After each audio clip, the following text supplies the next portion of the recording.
Hello, YouTube community. It's Robert S. Welcome back to RobScure Music. In today's video, I'm going to be discussing a little bit about the Claypool Lennon Delirium. Specifically, I'd like to discuss their latest album. So, if you're not familiar with the Claypool Lennon Delirium, it's a duo, basically, and it's essentially the collaboration between Les Claypool of the group Primus and Sean Ono Lennon. And what a combination, quite frankly.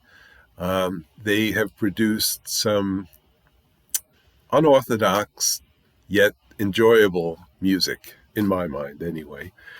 And I've collected their albums, their music, I should say. Their first album was this one, Monolith of Phobos. Phobos as in like phobia, fear. I'll show you that track listing. And this was a decent album. Again, this was their first. And I'll show you the hype sticker. You'll see it's on Phobos and Demos gray colored vinyl. And I'm not sure I'm pronouncing, I think Phobos I have right, but Demos. But these are apparently two satellites of Mars, I think it is, that were discovered in the 1800s. But this is really cool. And I do like that the Claypool Lennon Delirium come out not only with cool music, but very cool looking albums. Now, the sleeve, inner sleeve, obviously is just sort of black. But you've got, let me show you side A, side B, and take a look at that. Is that wicked or what? And it's two albums. And it is a gatefold, but I still have the shrink on it, so someday I may decide to open it, but not yet. Side C and D. And again, look at that. Have you ever seen anything like that? I mean, come on, how cool is this? Ooh. And again, it's somewhat unorthodox type of music. It's very progressive, psychedelic type music, but we'll get to that in a minute. That was in 2016, I believe, and then in 2017 they issued an EP, and I believe this was issued for Record Store Day. And this is called Lime and Limpid Green. Show you this track listing. And you may recognize at least the first three songs. Yes, these are all covers. You've got a cover of Pink Floyd, The Who, King Crimson, and what was the other group? The Flower Traveling Band. It says it right there. I don't have to trust my memory. And the Flower Traveling Band is actually a Japanese band that Sean was introduced to by his mom, Yoko Ono.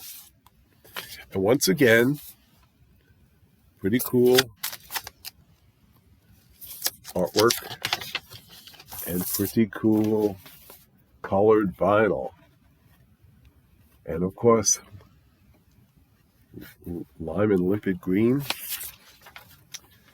Gotta have it. And this is a really cool EP to listen to. They do some fantastic covers. And their music is somewhat, because it's prog rock, it's sort of reminiscent of King Crimson and Pink Floyd for sure. I'm not familiar with the Flower Traveling Band, honestly. And The Who, I suppose there are some elements of The Who woven into the fabric of their music. Then in 2019,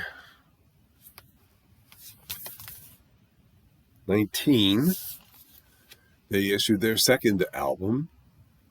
This is called South of Reality.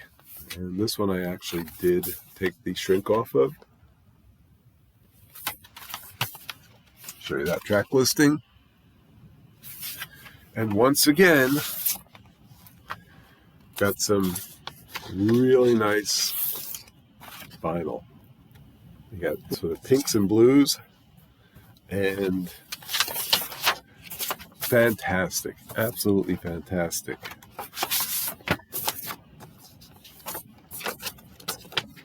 And once again, some really nice looking vinyl. So that brings us to their third album, the most recent album issued this month. And this is The Great Parrot-Ox and the Golden Egg of Empathy. And not a lot to see on the back there, but quite a bit to see inside. Yes, it's a gatefold with a comic book of sorts in it. So, another absolutely amazing album. I'll show you, let's see, this is actually first side. You've got your lyrics here. You've got more colored vinyl. They went with the solid green this time. Not complaining, not at all. And then you've got the second disc.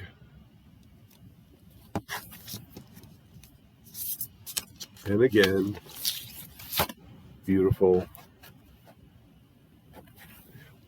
looking and sounding green vinyl. So, what's this all about, you might ask? Well, it is essentially an album, like I said, that includes a comic book that tells a story, and the songs tell a story. And it's essentially the Claypool Lennon Delirium's concerns about artificial intelligence and technology and the risk that it presents to humanity, to mankind in the future. The robots are taking over. And it's basically the story of a man called Hippard O. Campus Sr. And what he does is he creates these AI machines, these robots that want to turn everything into paper clips. They want to make everything in the world into clips.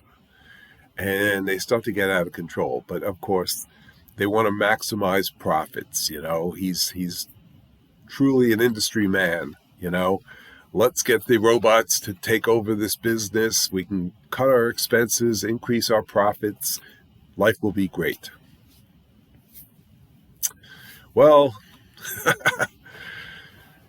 as some of us know, technology is not always great, and AI, in my mind, is a sort of a scary direction in which we're heading. But hey, I'm old, so what do I know, right? But you go through this, you listen to the music, you read the comic strip, and it's basically the story of, like I said, Hippard O. Campus Sr. and Hippard O. Campus Jr. And of course, Jr., the son, wants to be an artist. And he's somewhat disillusioned by his dad's, industry and his elders, his parents, if you will. They don't want him to be an artist, obviously. And so he basically leaves the house and he goes out and he's sort of, like I said, he's disillusioned with what's happening in the world.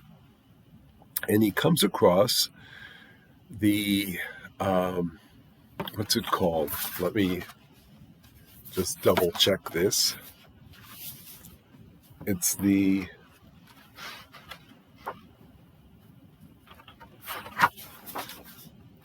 Troll Bait Cafe by, it's Colonel O'Corrin's Troll Bait Cafe.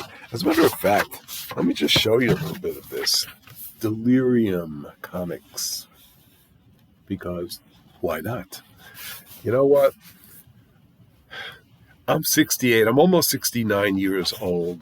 I can't imagine that there are a whole lot of people my age listening to this type of music, enjoying this type of media and this type of product that's coming out, if you will. And I hate to call it a product because it's art. But I think this is targeted towards a younger audience. And, the comics, it's just great, And it's such a, in my mind, novel way to present this album. But like I said, it tells the story of this gentleman who's master of industry and his son who wants to be into the arts. So the son goes out, he goes to this Troll Bait Cafe, and of course the Colonel takes him in. He drinks what they're calling a silly pop, P-S-I-L-L-Y, silly pop, that let's just say he experiences its organic pleasures and it opens his eyes. And he and the Colonel go out and they encounter a manatee and a number of manatees. And they're concerned about the paperclip industry and what the paperclips are doing to the manatees. I mean, there was one who had it stuck in his nose. And so what they do is they direct the Colonel and Hippocampus Jr. to the great Parrot-Ox. So they go to the cave of the great Parrot-Ox, and she takes them and the golden egg of empathy to this company, this Clipnex Corporation that's producing all of these paper clips. And at the end of the day, they end up saving the world, and they open up the dad's eyes to the fact that industry and art can coexist, and they can go together hand in hand. And everything it works out fine. Now, musically, again, it's somewhat unorthodox. It is a combination of Les Claypool's sort of funky, thumping,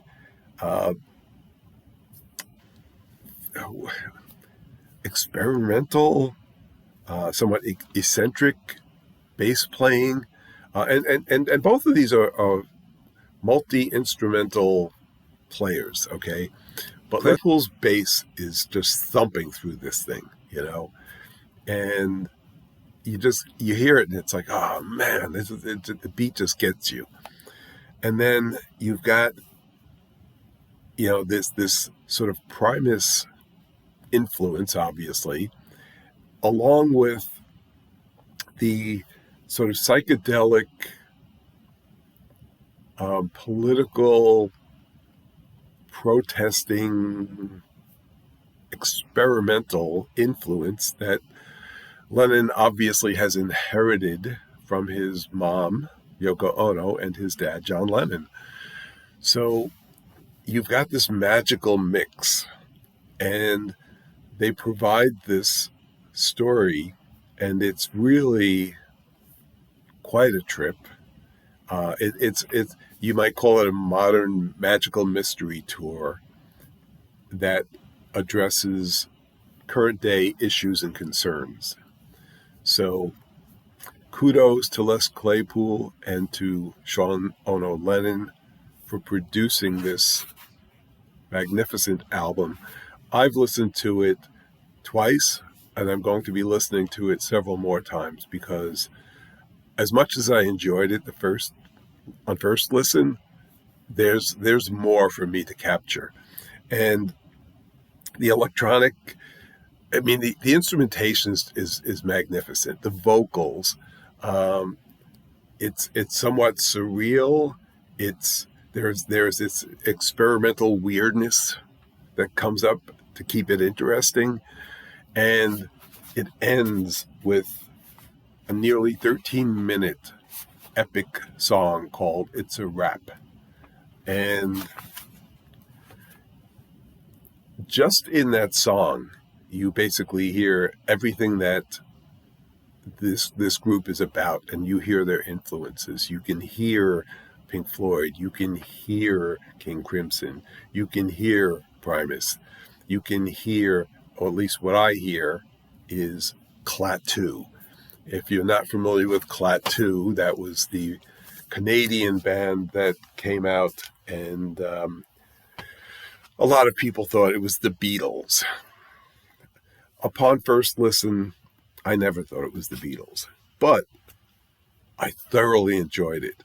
And I like Claypool, but my favorite album of theirs is this one, Hope. I heard a lot of this album in particularly that last song, It's a Wrap. What a magnificent song that is. But again, it's unorthodox. It's not for everyone, but man, what a great group. What a great album. Thank you, Sean. Thank you, Les. So why don't we take a real quick listen to some of the music on the album, and I'll see you on the other side.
So that's it. Like they say in this album, it's a wrap. So with that, I'll say thank you for listening. Hope you enjoyed the video. Stay well, friends, as I always say. And if the music strikes a chord, let it play.